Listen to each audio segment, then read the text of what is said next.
அவருடைய பெயர் சுரேஷ் சலே அல்ல, துவான் சுரேஷ் சலே. இப்படி போடுங்க. ஏன் நீங்க பயப்படுகிறீர்கள்?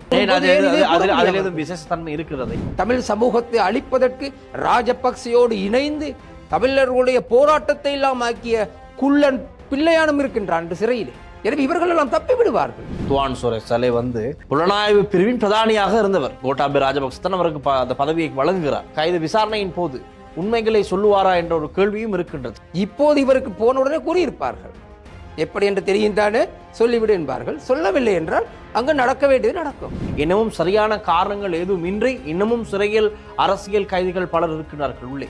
அதை ஏற்றுக்கொள்ள முடியாது. இந்த விநாயகமூர்த்தி முரளிதரன், கருணா அம்மான் அவர் தலைமையிலே ஒரு சிறப்பு குழு ஒன்று இயங்குவதாக சொல்லப்படுகின்றது. கருணாநிதி கருணாமனுக்கு எதிராக மோதுவதற்கு தயாராக இருக்கின்றேன். முடியுமாக இருந்தால் நான் கருணாமனிடம் நேரடியாக சேலஞ்ச் பண்ணுகின்றேன். முடிஞ்சா மோதிப்பார், முடியாட்டி ஓடிப்போம்.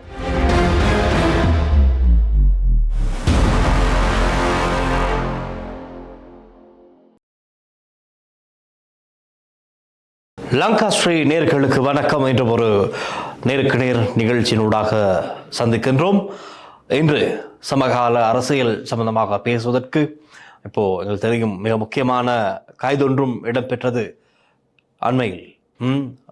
ஆகவே இது சம்பந்தமாகவும் ஏனைய இதர விஷயங்களை நாங்கள் சற்று ஆராய்ந்து பார்க்கலாம் என்ற ரீதியில் பேசுவதற்காக நம்மோடு இணைந்திருக்கின்றார் இன்று எமது தலைமுறை கட்சியின் தலைவர் சிதம்பரம் கருணாநிதி. வணக்கம். வணக்கம். ரைட். பயங்கரவாத தடை சட்டம் சம்பந்தமாக நாங்கள் பேசலாம். எங்களுக்கு தெரியும் அண்மை காலமாக இருந்த பிடிஏவுக்கு பதிலாக புதிதாக ஒரு சட்டத்தை கொண்டு வருவதற்கு இந்த அரசாங்கம் தயாராகி வருகின்றது, பிஎஸ்டிஏ. ஆகவே பிடிஏ நிறுத்திவிட்டு பிஎஸ்டிஏவை கொண்டு வருவதால் நிறைய பிரச்சனைகள் இருப்பதாக பல சிவில் செயற்பாட்டாளர்கள் பல போராட்டங்களையும் செய்து வந்தார்கள். அந்த வகையில் இது வேண்டாம் என்று பல சட்டத்தரணிகள் கூட நீதி அமைச்சர் சென்று சந்தித்து கடிதம் கொடுத்து விட்டு வந்தார்கள். இப்படி ஏராளமான இந்த பிடிஏவை விட பிஎஸ்டிஏ மிக மோசமானது என்று தான் பொதுவாக சொல்லப்படுகின்றது. காரணம் கடந்த கால அனுபவங்கள். இதன் அடிப்படையில் தமிழ் மக்களுக்கும் முஸ்லிம் மக்களுக்கும் இதுதான் இந்த பிடிஏ அதிகமாக பயன்படுத்தப்பட்டிருக்கின்றது. தமிழ் முஸ்லிம்கள் யாரு கைது செய்யப்பட்டாலும் உடனடியாக பிடிஏயின் கீழ் தான் கைது செய்யப்படுகின்றார்கள் என்பதை கடந்த கால அந்த கசப்பான அனுபவங்களை வைத்து இந்த சிவில் செயற்பாட்டாளர்கள் பல போராட்டங்களை செய்தார்கள். ஆனால் இது எப்படியோ இந்த அரசாங்கம் பிடிஏவை நீக்கிவிட்டு பிஎஸ்டியை அமல்படுத்துமா இல்லையா என்பது குறித்து இன்னமும் பேச்சுவார்த்தைகள் சென்று கொண்டிருக்கின்றது. ரைட். அவை நீங்கள் இதை எப்படி பார்க்கின்றீர்கள்? பிடிஏ பிஎஸ்டிஏ இரண்டும் வேண்டாம் என்பதுதான் பொதுவான கருத்தாக இருக்கிறது. நீங்கள் எப்படி பார்க்கின்றீர்கள்? என்னை பொறுத்தவரையில் இரண்டு சட்டங்களும் சிறிய காலம் இருக்க வேண்டும். ஏனெனில் 76 அல்லது 79ஆம் ஆண்டளவில் ஆரம்பிக்கப்பட்டது பயங்கரவாத தடை சட்டம். எனவே நாங்கள் 40 வருடத்திற்கு மேலாக இந்த கஷ்டங்களை அனுபவித்துக் கொண்டிருக்கின்றோம். தமிழர்களுக்காக கொண்டு வரப்பட்டது தான் இந்த பயங்கரவாத தடை சட்டம். தமிழர்கள் பயங்கரவாதிகள் கிடையாது. ஆனால் ஆகவே இதில் ஒரு குறிப்பிட்ட காலம் முஸ்லிம்களுக்கு எதிராக செயல்பட்டது இந்த சட்டம். தற்போது சில அரசியல்வாதிகளும் தமிழ் சமூகத்தை அழித்த ஒடுக்கியவர்கள் துவான் சுரேஷ் சலே என்பவர். உங்களுக்கு தெரிவதை ஊடகங்கள் எல்லாம் அந்த துவான் என்பதை மறந்து விடுகிறார்கள். ஏன் என்று தான் தெரியவில்லை. யாரும் சொல்லி அதை இல்லாமல் ஆக்குறார்களோ தெரியவில்லை. அவருடைய பெயர் சுரேஷ் சலே அல்ல, துவான் சுரேஷ் சலே. இப்படி போடுங்க. ஏன் நீங்க பயப்படுகிறீர்கள்? ஒரு மனிதன் முழு பேரை சொல்லுங்கள். நாமல் ராஜபக்ச என்று விசேஷத்தன்மை இருக்கிறது. எனக்கு தெரியாது. ஊடகங்களிடம் தான் கேட்க வேண்டும். பத்திரிகைகளும் ஊடகங்கள் விசேடமாக தொலைக்காட்சிகள் அதை கூறுவதில்லை. அவனோட பெயர் நான் அறிந்த வரையில் துவான் என்று தான் கூறப்படுகிறது. துவான் சுரேஷ் சலே. ஏன் அதை அவர்கள் மறுக்கிறார்கள்? ஏன் அதை போட மறுக்கிறீர்கள்? எனக்கு ஏன் என்று புரியவில்லை. எனவே இவர்தான் இந்த தமிழ் சமூகத்தை மிகவும் கஷ்டத்துக்குள்ளாக்கியவர். யார் கைது செய்யப்பட்டு துவான், நீங்களும் சுரேஷ் என்கிறீர்கள். துவான் சுரேஷ் சலே இவர்தான் அவர். எனவே இவர்கள் தான் தமிழர்களை கைது செய்து சித்திரவதை செய்து அட்டூழியங்கள் செய்தவர்கள். எனவே இப்போது இவர் கைது செய்யப்பட்டிருக்கின்றார். எனவே இந்த சந்தர்ப்பத்திலே இந்த சட்டத்தை நிச்சயமாக எடுக்கக்கூடாது. காரணம் எடுத்தால் இவர்கள் தப்பி விடுவார்கள். தமிழ் இனத்தை துரோகி, தமிழ் இனத்தை காட்டி கொடுத்த, தமிழ் சமூகத்தை அழிப்பதற்கு ராஜபக்சையோடு இணைந்து தமிழர்களுடைய போராட்டத்தை எல்லாம் ஆக்கிய குள்ளன் பிள்ளையானும் இருக்கின்றான் சிறையிலே. எனவே இவர்கள் எல்லாம் தப்பி விடுவார்கள். ஆகவே சிறிது காலம் இந்த சட்டம் இருக்கட்டும். இவர்களுக்கு வெகு விரைவில் இந்த அரசாங்கம் ஒரு தண்டனை கொடுக்க வேண்டும் விசாரித்து. அதன் பின்பு இந்த சட்டத்தை எடுங்கள். நாங்கள் அனுபவித்தோம் 40-50 வருட காலமாக இந்த கஷ்டங்களை. ஆகவே நீங்களும் சற்று காலம் அனுபவியுங்கள்.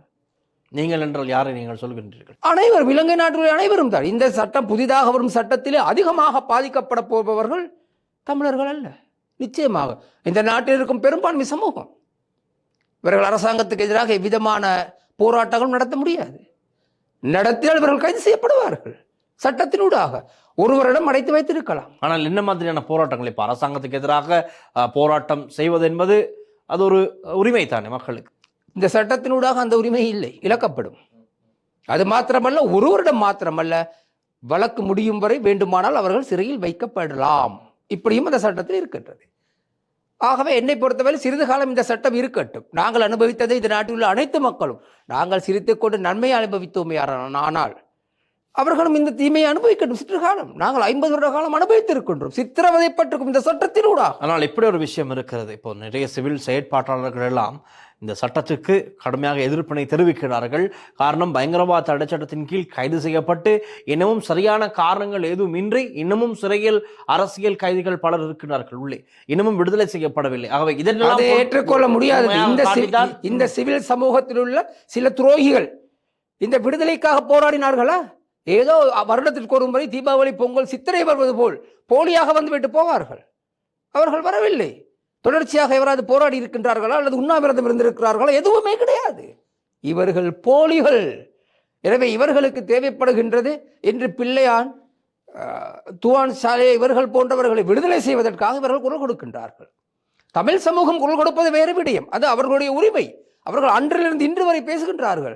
ஏன் இன்று கொடுக்கும் மாற்று இனத்தவர்கள், விசேடமாக பெரும்பான்மை சிவில் சமூகத்தினர், எங்கள் தமிழ் சமூகத்துக்கு ஏற்பட்ட பிரச்சனை காரணமாக எவராவது குரல் கொடுத்தாரா?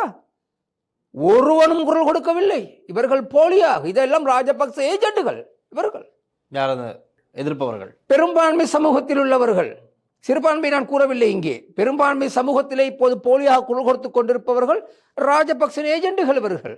காரணம், பிள்ளையாரை வெளியில் விடுதலை செய்யப்பட வேண்டும், அதுபோல் துவான் வெளியே வர வேண்டும். அது மாத்திரமல்லாமல் ராஜபக்சையின் பலர் இன்று கைது செய்யப்பட இருக்கின்றார்கள். அவர்கள் கைது செய்யப்பட போவது இந்த சட்டத்தினூடாக. இந்த பயங்கரவாத தடை சட்டத்தில் இவர்களை காப்பாற்றுவதற்காக இவர்கள் போடும் ஒரு வேஷமாகவே நான் பார்க்கின்றேன். எனவே இங்கே பல குளறுபடிகள் இருக்கின்றன. தமிழர்கள் கேட்பது நியாயம். அவர்கள் எப்போதும் கேட்டுக்கொண்டிருக்கின்றார்கள். நாங்கள் அன்றிலிருந்து இன்று வரை கேட்டுக்கொண்டிருக்கின்றோம் எங்கள் சமூகத்திற்காக. ஆனால் இவர்கள் அன்று எங்களுக்காக குரல் கொடுக்க வரவில்லை. நீதியமைச்சராக கூட இந்த நாட்டில் முஸ்லீம் இருந்தார். மானங்கெட்ட வெக்கங்கெட்ட ரவுஃப் ஹக்கீம் நீதியமைச்சராக. அந்த நேரம் இந்த சட்டம் இருந்தது. தமிழர்கள் நசுக்கப்பட்டார்கள். அந்த நசுக்கும் போது அமைச்சராக இருந்தவன் தான் தமிழ் சமூகத்தின் துரோகியாக நாம் பார்க்க வேண்டிய முஸ்லிம் காங்கிரசின் தலைவர் என்று கூறப்படும் ஹக்கீம். எனவே ஹக்கீம் அன்று பேசவில்லை, தன்னுடைய பாதுகாப்பை பலப்படுத்திக் கொண்டிருந்தார். ஏன் சுமந்திரனும் பேசவில்லை? என்ன பேசினார் அவர்? எதுவும் பேசவில்லை. சுமந்திரன் எஸ்டிஎஃப் பாதுகாப்போடு அலைந்து கொண்டிருந்தார். எனவே இவர்கள் அனைவருமே தமிழ் மொழி பேசினாலும் இவர்கள் எனக்கு சந்தேகம், தமிழர்கள் தானா? இவர்கள் சரீரத்திலே ஓடுவது தமிழ் ரத்தமா என்பது ஒரு சந்தேகம் எங்களுக்கு. எனவே போலியாக நீங்கள் கோட் போட்டுக்கொண்டு மேடையிலும் பாராளுமன்றத்திலும் பேசுவதால் மக்கள் நம்ப போவதில்லை. கடவுளிடம் உங்களுக்கு கட்டாயமாக, ஹக்கீமுக்கு அல்லாவிடமும், அதுபோல் ஆபிரகாம் சுமந்திரனுக்கு இயேசு கிறிஸ்துவிடமும் தண்டனை உண்டு, மறந்து விடாதீர்கள். ரைட். இப்போ உயிர் ஞாயிறு தாக்குதல் இந்த வருடத்தோடு 7 வருடங்கள் நிறைவடைகின்றது. இந்த சம்பவம் நடந்து இப்போ இது சம்பந்தமான விசாரணைகள் நடக்கின்றது. ஆனால் இன்றுமே ஒரு முடிவு கிடைக்கவில்லை. ஆனால் அன்று முதல் குற்றச்சாட்டுகளுக்கு உட்பட்டு வந்த சுரேஷ் சலே, துவான் சுரேஷ் சலே, நீங்கள் சொல்வதை போல துவான் சுரேஷ் சலே இப்பொழுது இந்த அரசாங்கத்திலே கைது செய்யப்பட்டிருக்கின்றார். அதுவும் பயங்கரவாத தடை சட்டத்தில் கைது செய்யப்பட்டு 90 நாட்கள் தடுத்து வைத்து விசாரணைக்கு உட்படுத்தப்பட்டிருக்கின்றார். இப்போ நீங்கள் எப்படி பார்க்குறீங்க? இந்த கைது சரியானதா? இந்த கைதின் மூலமாக இந்த உயிர்ஞாயிறு தாக்குதலின் பிரதான சூத்திரதாரி யார் என்பதை கண்டுகொள்ள முடியுமாக இருக்கும் இந்த அரசாங்கத்துக்கு? நிச்சயமாக அரசாங்கத்தில் இப்போது கைது செய்யப்படுவதால், அவர்கள் கைது செய்து விடுதலை செய்யப்பட்டால் அரசாங்கத்திற்கும் சிஐடியினருக்கும் ஒரு கேவலமான நிகழ்ச்சியாக மாறும். ஆகவே அவர்கள் படிப்படியாக இவர்களை தேடி படித்தார்கள். அதுதான் 1 வருடத்துக்கு 1.5-2 வருடம் காலம் சென்றது. இப்போது விசாரணைகள் 99% பூர்த்தியாகின பின்புதான் துவானை கைது செய்தார்கள். எனவே துவான் கைது செய்யப்பட்ட பின்பு இதில் முக்கியமானவர் என்று கூறப்படுபவர் ராஜபக்ச குடும்பத்தில் ஒருவராக இருக்கலாம். எனவே அவரும் வெகு விரைவில் கைது செய்யப்படலாம்.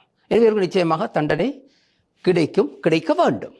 அது நிச்சயமாக இந்த அரசாங்கத்தால் அது நடைபெறும் என்று நாங்கள் எதிர்பார்க்கிறோம். இப்போ இதற்கு முன்பதாக லங்காஸ்ரீயில் நீங்கள் கலந்து கொண்ட பல நேர்காணல் நிகழ்ச்சிகளில் சொல்லியிருக்கின்றீர்கள், இந்த ஒட்டுக்குழுக்கள் சம்பந்தமாக இலங்கை இராணுவத்தால் ஆயுதங்கள் கொடுக்கப்பட்டு ஒட்டுக்குழுக்களாக வேலை செய்த பல குழுக்கள் சம்பந்தமாக நீங்கள் வெளிப்படுத்தி இருக்கின்றீர்கள்.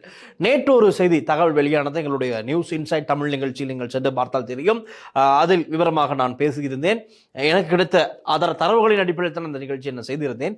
அப்போ அதில் சொல்லப்படுது, ராஜபக்ஷக்களுக்கு என்றாவது நாட்டில் பிரச்சனை ஏற்பட்டால் அந்த நிலைமையை மாற்ற, அவர்களை காப்பாற்ற விநாயகமூர்த்தி முரளிதரன், கருணாம்மான் அவர் தலைமையிலே ஒரு சிறப்பு குழு ஒன்று இயங்குவதாக சொல்லப்படுகின்றது. இது ஒரு சிங்கள இணையதளத்தில் நான் பார்த்த விஷயம். அவை அந்த குழு இவர்களால் தான் போஷிக்கப்பட்டிருக்கிறது. யார்? கோட்டாபே ராஜபக்ச, துவான் சுரேஷ் சலே, இப்படி பல பேர் இருக்கின்றார்கள். ரைட், இவர்களால் தான் போஷிக்கப்பட்டிருக்கின்றது. ஆயுதங்கள் கொடுக்கப்பட்டிருக்கிறது, கிளேமோர் குண்டுகள் கொடுக்கப்பட்டிருக்கிறது. இப்படி பல விஷயங்கள் இந்த தளத்திலே போடப்பட்டிருக்கிறது. இது சம்பந்தமாக நிச்சயமாக தற்போதைய பாதுகாப்பு பிரிவினர் கவனம் எடுத்து இதை சற்று விசாரிக்க வேண்டும். இல்லை என்றால் இது பெரிய அச்சுறுத்தலாக மாறிவிடும். அவை நீங்கள் ஏற்கனவே கூறியிருந்தீர்கள் பல ஒட்டுக்குழுக்கள் சம்பந்தமாக இதுவும் லிங்க் ஆகிற மாதிரி இருக்கா? நிச்சயமாக இவர்கள் அனைவருமே கடந்த கால அரசாங்கத்தில் உள்ள அடிமைகள், அரசியல்வாதிகளோ அல்லது இயக்கத்தில் இருந்தவர்கள் அல்ல. எந்த அரசாங்க வருமாக இருந்தாலும் அந்த அரசாங்கத்தின் அடிமைகளாகத்தான் இவர்கள் இருந்தார்கள். யார் யார்?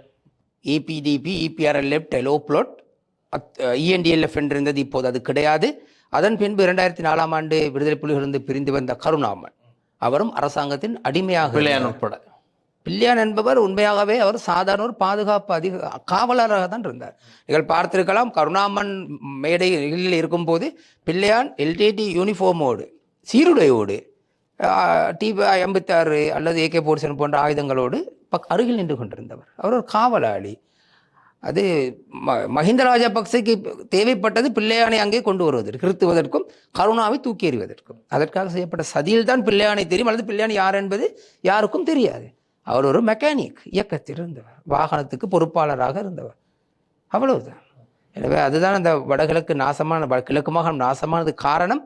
வாகனத்தை கலட்டி பொருத்தக்கூடிய திறமையுள்ள ஒருவரிடம், ஒரு மெக்கானிக்கிடம் மாகாணத்தை கொடுத்தால் முடியுமா வளர்ச்சி அடைய? இதுதான் நடந்தது. எனவே இவர்கள் எல்லோரும் துரோகிகளாக மாத்திரமல்லாமல் அடிமைகளாகவும் இருந்தார்கள். தொடர்ந்து அவர்களுக்கு கீழ் தான் இயங்குகின்றார்கள். எனவே இவர்கள் நினைக்கக்கூடாது இவர்களுடைய சிறிய ஆயுத பலத்தால் நாட்டை கவிழ்க்கலாம் என்று நினைத்தால் அது தவறான ஒரு செயல். இலங்கையில் இராணுவ முப்படையினர் இருக்கின்றார்கள். எனவே கருணாமனுக்கு தெரியும் இந்த படைகளின் பலம் என்ன என்று தெரியும். கருணாமனிடம் எவ்விதமான பலமும் இல்லை. ஒரு காலத்தில் LTTN இயக்கத்தில் இருந்தபோது அவர்கள் பெரிய பலம் இருந்தது, இல்லாமல் இல்லை. ஆனால் இப்போது கிடையாது எதுவுமே. அவர்களுக்கு இராணுவத்தோடு அல்லது இந்த அரசோடு நேரடியாக மோதுவதற்கு அவர்களுக்கு முடியாது. அப்படி கருணாமன் இந்த அரசாங்கத்துக்கு எதிராக மோதுவதாக இருந்தால் கருணாநிதி கருணாமனுக்கு எதிராக மோதுவதற்கு தயாராக இருக்கின்றேன். இவர்களுக்கு மோத முடியாது. இவர்கள் போலிகள். இவர்களெல்லாம் ஆயுதத்தை எடுத்தால் ஒரு 100 மீட்டர் ஆயுதத்தை முடியுமாக இருந்தால் ஜனாதிபதி அல்லது பாதுகாப்பு செயலர் கூறுகள் பிஸ்டலை 100 மீட்டர் தூரத்தில் வைத்துவிட்டு கருணா அம்மாவை என்னையும் ஓட வைத்து முதலெடுத்து சுட சொல்லுங்கள், யார் சுடுவார் என்று பார்ப்போம். முடியுமாக இருந்தால் நான் கருணாமனிடம் நேரடியாக சேலஞ்ச் பண்ணுகின்றேன். அவருக்கு முடியாது, எங்களோடு நேரடியாக மோத முடியாது. கருணாமனுக்கும் தைரியமாக கூறுவார் உலகத்திலே, நாங்கள் பயந்தவர்கள் அல்ல, உங்களைப் போல் ஒளிந்து கொண்டிருப்பவர்கள் அல்ல, எதையும் நேரடியாக செய்யக்கூடியவர்கள். முடிஞ்சா மோதிப்பார், முடியாட்டி ஓடிப்போம். ரைட், அடுத்த விஷயம்தான் இப்போ மத்திய கிழக்கில் ஏற்பட்டுக்கின்ற போர் பதற்றம், போர் சூழல் காரணமாக இப்போ அந்த அப்டேட்ஸ் நாங்கள் பார்த்து கொண்டு தான் இருக்கோம். ஒவ்வொரு நாளும் நாங்கள் அப்டேட்ஸ் மக்களுக்கு வழங்குகிறோம். இதனிடையில் இலங்கையில் இப்போ பெட்ரோல் வரிசை ஒன்று உருவானது. அது இன்று இல்லை, இருப்பினும் ஒரு பெட்ரோல் வரிசை உருவானது. திடீர்னு ஒரு பேனிக் பையிங், பயத்தில் அச்சத்திலே மீண்டும் வரிசையும் ஏற்பட்டு விடுமோ, பெட்ரோல் தீர்ந்து விடுமோ, எரிபொருள் இனி கிடைக்காது என்ற பயத்திலே சென்று சேகரிக்க தொடங்கினார்கள். ஆனால் இந்த எரிபொருள் வரிசையில் இருந்த பல பேர் இந்த ஊடகங்களை பார்த்து வாய்ஸ் கார்டு கொடுக்கும்போது சொல்வதெல்லாம் இந்த அரசாங்கம் கவனத்தில் கொண்டிருக்க வேண்டும், அரசாங்கம் செய்த பிழை, அரசாங்கம் சரியான மேனேஜ்மெண்ட் இல்லை என்று பல பேர் சொல்வதை கேட்கக்கூடியதாக இருந்தது. அவர்கள் யார் என்று தனிப்பட்ட ரீதியில் தேடி பார்த்தால் தெரியும். ஒவ்வொரு கட்சி, எதிர்கட்சிகள் இருக்கின்ற ஒவ்வொரு கட்சிகளை சார்ந்தவர்கள் தான் இருக்கிறார்கள். நீங்க எப்படி பார்க்குறீங்க இந்த அரசாங்கத்துக்கு முன்வைக்கப்படுகின்ற விமர்சனங்கள்? இது சம்பந்தமாக உங்களுடைய கருத்து என்ன? உண்மையாகவே பெட்ரோல் நாட்டில் ஒரு தேவைக்கு ஏற்ப இருக்கின்றது. அதாவது 100 கிலோ அரிசி ஒரு மாதத்துக்கு ஒரு கடையில் விற்பதாக இருந்தால் அவர் மாதத்துக்கு 100 கிலோ தான் கொண்டு வருவார் கடைக்கு. எனவே மக்கள் பஞ்சம் பெற போகிறது என்று ஒரேடியாக போய் 10 பேர் 10 கிலோ வாங்கினால் ஒரே நாளில் 100 கிலோ முடிந்துவிடும். எனவே அடுத்த பொருள் வருவதற்கு வரைக்கும் அங்கு சில இடையூறுகள் ஏற்படும். இதுதான் உண்மையாக நடக்கின்றது. எனவே இது ஒரு போலியாக அரசாங்கத்தை விமர்சிப்பதற்கான ஒரு செயல். எந்த அரசாங்கமாக இருந்தாலும் அவர்களுக்கு திடீரென்று முடிவெடுக்க முடியாது. இது இலங்கையில் அல்ல, உலக ரீதியாக ஏற்படும் ஒரு பிரச்சனை இது. எனவே அதை மக்கள் புரிந்து கொள்ள வேண்டும். விசேடமாக ஊடகங்கள் புரிந்து கொள்ள வேண்டும். ஊடகங்களுக்கு, சில ஊடகங்களுக்கு தேவைப்படுகிறது அரசாங்கத்தை விமர்சித்தால் அவர்கள் அதை பெருமையாக போடுகின்றார். நான் கூட பல ஊடகங்களை வரவழைத்த போது சிலர் கேட்க அரசாங்கத்துக்கு எதிராக செயல்கிறீர்கள். இல்லை, அப்போது இல்லை, அவர்கள் வரவில்லை. அப்போ காரணம் என்ன? இவர்களுக்கு அரசாங்கத்தை விமர்சிக்க வேண்டும். இவர்கள் ஊடகவாதிகள் அல்ல, ஊடகவியலாளர்கள் அல்ல, அரசு எதிர்க்கும் ஊடகங்கள். எனவே இந்த அரசாங்கத்தில் புதிய சட்டங்கள் வரும்போது அவர்களுக்கும் இவ்வாறான நிலை ஏற்படும். எனவே அவர்கள் உண்மையை தெரிவிக்கவில்லை. அவர்களுக்கு தேவைப்படுகின்ற சில ஊடகவியலாளர்கள் அல்ல சில ஊடகங்களே சிலரை பேச வைக்கின்றார். பேச வைத்து இப்படி பேசுங்கள் என்று கூறுகிறார்கள். அது தவறான செயல். மக்களுடைய உள்ளத்தில் இருந்து வரும் வார்த்தைகள், அவர்களுடைய எதிர்பார்ப்புகளை நீங்கள் உலக மக்களுக்கு தெரிவிக்க வேண்டுமே ஒழிய உங்களுடைய உள்ளத்தில் இருப்பதை பணம் கொடுத்து இன்னொரு வாயிலிருந்து எடுப்பது அல்ல ஊடகமோ ஜனநாயகமோ. எனவே ஜனநாயகம் நசுக்கப்படவில்லை, நீங்கள் நசுக்கிக் கொள்ளாதீர்கள். ரைட். இப்போ இன்னொரு விஷயம் நான் உங்களிடம் கேட்க வேண்டும். இந்த துவான் சுரேஷ் சலே கைது செய்யப்பட்டதை பெரும்பான்மை சமூகத்திலே பலரும் எதிர்க்கின்றார்கள். காரணம், அவர் ஒரு இராணுவ மேஜர் ஜெனரல், அதே போல ஒரு புலனாய்வு பிரிவின் பிரதானியாக இருந்தவர். நாட்டில் யுத்தத்தை 30 வருட கால யுத்தத்தை முடிப்பதற்கு பல வகைகளில் உதவியவர். அதே போல இயக்கத்தில் இருந்த தமிழ் செல்வனை அழிப்பதற்கு புலனாய்வு ரீதியாக பல நடவடிக்கைகளில் ஈடுபட்டவர், சிரேஷ்ட ஒரு இராணுவ அதிகாரியாக செயற்பட்டவர் என்றெல்லாம் பொதுவாக எதிர்த்தரப்பில் இருக்கின்ற, அதுவும் ராஜபக்ச தரப்பில் இருக்கின்ற பெரும்பாலானவர்கள் தெரிவிக்கின்றார்கள். இந்த கருத்தை நீங்கள் எப்படி பார்க்கிறீர்கள்? இப்போ அப்படி செயற்பட்டதால் இவர் இப்படியான ஒருத்தரை கைது செய்ய முடியாதா என்ற கேள்வி எழுந்திருக்கின்றது. அது உண்மையாக இருக்கலாம். அவருடைய தொழில் அதுதான், அதைத்தான் அவர் செய்தார். சரத் பொன்சேகா அதை நிராகரிக்கிறார். இவரை நான் கண்டு கொள்ளவே இல்லை. காரணம், அவர் தான் அப்பொழுது ராணுவ தளபதி. அவர் சொல்கிறார் சுரேஷ் சலே ராணுவத்துக்கு வேலை செய்யல, கோட்டாபே ராஜபக்சவுக்கு தான் அதிகமாக வேலை செஞ்சிருக்காரு, ராணுவத்துக்கு அவரால் எந்த விதமான இதுவும் இல்லைன்னு. அவருக்கு அரசாங்கத்தால் கொடுக்கப்பட்ட புலனாய்வு பதவிக்கு அவர் தொழில் செய்திருக்கலாம், அது தொழில் அது. ஆனால் அதன் பின்பு கோட்டாவை இந்த நாட்டை ஜனாதிபதியாக்குவதற்காக இந்த முஸ்லீம் தீவிரவாதிகள் இணைந்திருப்பதாக நாங்கள் கூறவில்லை, பிள்ளையானுடைய ஒருவர் தான் கூறியிருந்தார். அசாத் மௌலானா எனும் பேச்சாளர் தான் தெரிவித்தார், நாங்கள் யாரும் தெரிவிக்க. அதனூடாகத்தான் அவர் கைது செய்யப்பட்டிருக்கின்றார். அதோட பிள்ளையான் கைது செய்யப்பட்டார்.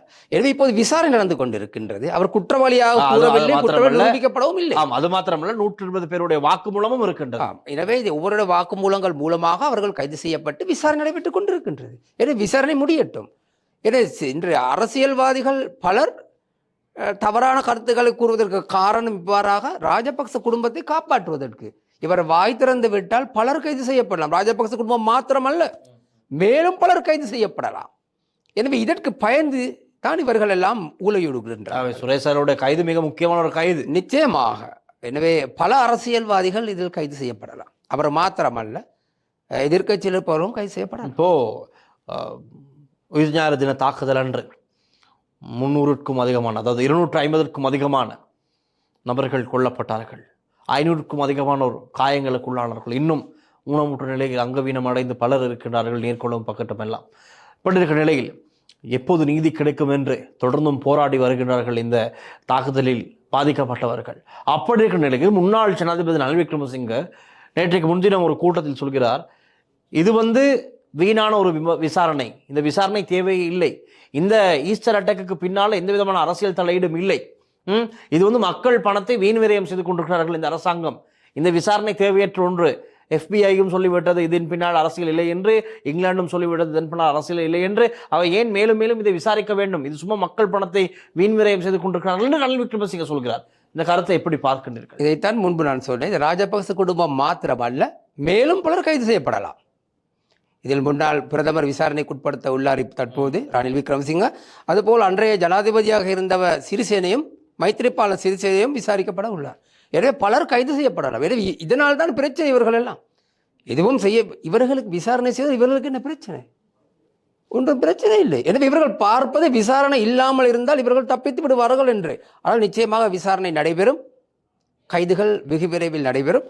அது மாத்திரமல்லாமல் பலருக்கு பழைய வழக்குகளில் தண்டனை கிடைப்பதற்கு காலம் நெருங்கிவிட்டது. இன்னும் ஓரிரு மாதங்களில் சிலருக்கு தண்டனை கிடைக்கும் நீதிமன்றத்தால். எனவே நீண்ட கால தண்டனையோடு உள்ளே சென்று விடுவார்கள். இப்போ சுரேஷ் சலே வந்து துவான் சுரேஷ் சலே வந்து எங்களுக்கு தெரியும் ஒரு இலங்கையின் புலனாய்வு பிரிவின் பிரதானியாக இருந்தவர். கோட்டாபய ராஜபக்சன் அவருக்கு அந்த பதவியை வழங்குகிறார். வந்தவுடனே முதல் பதவி அவருக்கு கொடுக்கப்படுகின்றது. இப்படி இருந்த ஒருவர் இந்த கைது விசாரணையின் போது உண்மைகளை சொல்லுவாரா என்ற ஒரு கேள்வியும் இருக்கின்றது, சந்தேகமும் இருக்கின்றது மக்களுக்கு. இல்லை, நிச்சயமாக உண்மை சொல்ல வேண்டும். ஏன்னா புலனாய்வு பிரிவுக்கு தெரியும், அவருக்கு தெரியும் சேடியால் எப்படி விசாரிப்பார்கள் என்று. எப்படி விசாரித்தார்கள் என்று அவர் பார்த்திருப்பார். இதற்கு முன்பு தமிழர்களை கைது செய்ய போது விசாரணை எப்படி நடந்திருக்கும்? வாங்கோ இருங்கோ சொல்லுங்கோ என்று கூறினார்களா? இல்லை, கிடையாது. சித்திரவதையை செய்துதான் எடுத்திருப்பார்கள் உண்மைகளை. எனவே அதை இவர் அறிந்திருப்பார். இப்போது இவருக்கு போன உடனே கூறியிருப்பார்கள். எப்படி என்று தெரியும் தானே, சொல்லிவிடு என்பார்கள். சொல்லவில்லை என்றால் அங்கு நடக்க வேண்டியது நடக்கும். சிஏடியில் தமிழர்களுக்கு ஒரு சட்டம், சிங்களவருக்கு ஒரு சட்டம், துவானுக்கு ஒரு சட்டம் அல்ல, இங்கு முஸ்லீம் ஒரு சட்டம் அல்ல, எல்லோருக்கும் ஒன்றுதான். போலீசாருக்கு, இராணுவத்துக்கு, சாதாரண மக்களுக்கும் சட்டம். கைது செய்யப்பட்ட பின் சட்டம் ஒன்று. எனவே அந்த சட்டத்தை சிஐடியினர் மிக அழகாக தெளிவாக செய்வார்கள் என்று நம்புகின்றோம். அதனூடாக மேலும் பலர் கைது செய்யப்பட உள்ளார்கள். அதைத்தான் நாங்கள் எதிர்பார்க்கின்றோம். அதுதான் எங்களுக்கு இந்த பெரும் சித்திரை பெருநாள். ரைட். இப்போ அரசாங்கம் போகிற போக்கு எப்படி இருக்கின்றது? இப்போ விமர்சனங்களும் இருக்கின்றது, ஒரு பக்கம் ஆதரவும் இருக்கின்றது, இல்லாமல் இல்லை. இப்படியே செல்லும் போது இப்போ அவருடைய முகாமைத்துவம் எல்லாம் வந்து பார்க்கும்போது என்ன சொல்லலாம்? அரசாங்கம் மெதுவாக போகின்றது உண்மை. காரணம், மெதுவாக போதுதான். சரி, அவசரமாக வேகமாக போனால் முட்டிக்கொள்ள வரும். எனவே மெதுவாக நகர்ந்து செல்ல வேண்டியதை விட ஊர்ந்து செல்ல வேண்டியதில் பிரச்சனை இல்லை. காலம் இருக்கின்றது, 5 வருட காலம் இருக்கின்றது. இப்போது சிலையை, அதாவது ஒருவரையும் கைது செய்யவில்லை என்றார்கள். இப்போது துவான் சுரேஷ் சலே கைது செய்யப்பட்டு விட்டார் 1.5 வருடத்துக்கு பிறகு. எனவே வெகு விரைவில் இன்னொருவர் கைது செய்யப்பட இருக்கின்றார், பிரபலமான ஒருவர் கைது செய்யப்பட போகிறார்கள். எனவே அப்படி ஒன்றாக கைது செய்யப்படும் போது வேகத்தை நீங்கள் பார்க்காதீர்கள், விடயத்தை பாருங்கள். உலக நாடுகளிலே எல்லா நாட்டையும் விட என்று பார்த்தீர்களானால் இங்குதான் வாழ்க்கை செலவு குறைவு, வருமானமும் குறைவுதான். இருந்தாலும் வாழலாம் எங்களுக்கு. எனவே அந்த ஒரு நம்பிக்கையோடு அரசாங்கத்துக்கு நாம் அனைவரும் ஆதரவளிக்க வேண்டும். ஏனெனில் இவர்கள் நல்லது செய்கிறார்களா நமக்கு இப்போது என்பது முக்கியமல்ல. இந்த நாட்டில் ஊழல்கள் இப்போது இல்லை. கடத்தல் முற்றாக நிறுத்தப்பட்டிருக்கின்றது. அமைச்சர்களுடைய பாதுகாப்பு அதிகாரிகள் அல்லது அமைச்சர்கள் அல்லது போலீசார் அவர்களுடைய தேவைக்கு ஏற்ப நாடகம் ஆடியவர்கள் அனைவரும் இப்போது அமைதியாக பயந்து கொண்டு இருக்கின்றார்கள். நீதி நடக்கின்றது. 100% அல்லாவிட்டாலும் 60-70% நடக்கின்றது. கடந்த காலங்களில் இவை இருக்கவில்லை. ஊடக சுதந்திரம் கூட இருக்கவில்லை. உங்களுக்கு தெரியும். இப்போது உங்களுக்கு வேண்டுமானால் ஜனாதிபதி விமர்சிக்கலாம், அவர் செய்யும் பிழைகளை. தவறான வார்த்தை இல்லைல்ல அவர். ஆனால் அந்த காலத்தில் முடியுமா? அப்படி பேசினால் பிரச்சனை வரும். முடியும், ஆனால் பாதிக்கப்படுவீர்கள். இப்போது அவ்வாறானது இல்லை. எனவே எங்களுக்கு தேவை அதுதான். நாங்கள் நிம்மதியாக காலையில் மூச்செடுக்க வேண்டும், எழும்பி நிம்மதியாக சுவாசிக்க சந்தர்ப்பம் இருக்குது. இதை சிலர் கூறும்போது கூறுகிறார்கள், ஏன் பல கொலைகள் நடக்கின்றது தானே, பாதாள உலகம், அங்கே சுட்டுக் கொள்கிறார். அது பாதாள உலகம், அதற்கொண்டும் செய்ய. இங்கு மட்டும் அமெரிக்காவிலும் இருக்கின்றது, ஆஸ்திரேலியாவிலும் இருக்கின்றது. பாதாள உலகம் இருக்கிறது, அதற்கொண்டும் செய்ய முடியாது. ஆழ்கடத்தல் இல்லை. தனி மனிதனுடைய பாதுகாப்பு நிச்சயமாக இந்த அரசாங்கத்தால் உறுதி செய்யப்பட்டிருக்கின்றது. எனவே எங்களுக்கு அதுதான் தேவைப்படுகிறது. இப்போது நாங்கள் உழைத்து வாழ வேண்டும். அரசாங்கம் எங்களுக்கு ஒன்றும் கொடுக்கவில்லை என்று கூறுவதில் அர்த்தமில்லை. நீங்கள் உழைத்து நீங்கள் சாப்பிடுங்கள், மனிதனாக வாழ பாருங்கள். யாராக இருந்தாலும் மற்றவனுக்கு தீங்கு நினைக்காதீர்கள். அப்படி தீங்கு நினைத்தீர்களே ஆனால் யாராக இருந்தாலும் நீங்கள், கடவுள் உங்களை தண்டிப்பார். சிலர் இருக்கிறார்கள், ஒருவரை விமர்சிப்பார்கள், அழகாக பேசுவார்கள், நம்மளோடு பேசிக்கொண்டு நம்மளை எல்லா இடத்திலும் விமர்சிக்கிற ஒரு கூட்டம் இருக்கு. எனவே கடவுள் பார்த்து கொண்டிருக்கின்றார் எல்லோரையும். கடவுள் நிச்சயமாக பிழை செய்பவர்களுக்கு தண்டனை கொடுப்பார். எனவே அந்த தண்டனையிலிருந்து நீங்கள் அனைவரும் உங்களை காப்பாற்றிக் கொள்ளுங்கள். பின்புறம் பேசாதீர்கள். ஒருவரை பகைக்க வேண்டுமாக இருந்தால் நேரடியாக மோதுங்கள். கோழையாக சிரித்துவிட்டு வணக்கம் என்று கூறிவிட்டு அவருக்கே படம் காட்ட நினைக்காதீர்கள். கடவுள் உங்களுக்கு படம் காட்டி விடுவார். Right, okay. நன்றி. இன்று மோடு இணைந்து கொண்டு இந்த இவ்வளவு விடயங்களை மோடு பகிர்ந்து கொண்டமைக்கு சிதம்பரம் கருணாநிதி அவர்களுக்கு நன்றிகள். நன்றி, வணக்கம். நன்றி, வணக்கம். தொடர்ந்தும் லங்காஸ்ட்ரியுடன் இணைந்திருங்கள். மற்றும் ஒரு நேருக்கு நேர் நிகழ்ச்சியினூடாக நாங்கள் உங்களை சந்திக்கின்றோம். ஒளிப்பதிவாளர் லிசிஹரன் மற்றும் விஜயகுமாருடன் நான் டில்ஷான் வின்சன் மற்றும் ஒரு நிகழ்ச்சி சந்திக்கலாம். நன்றி, வணக்கம்.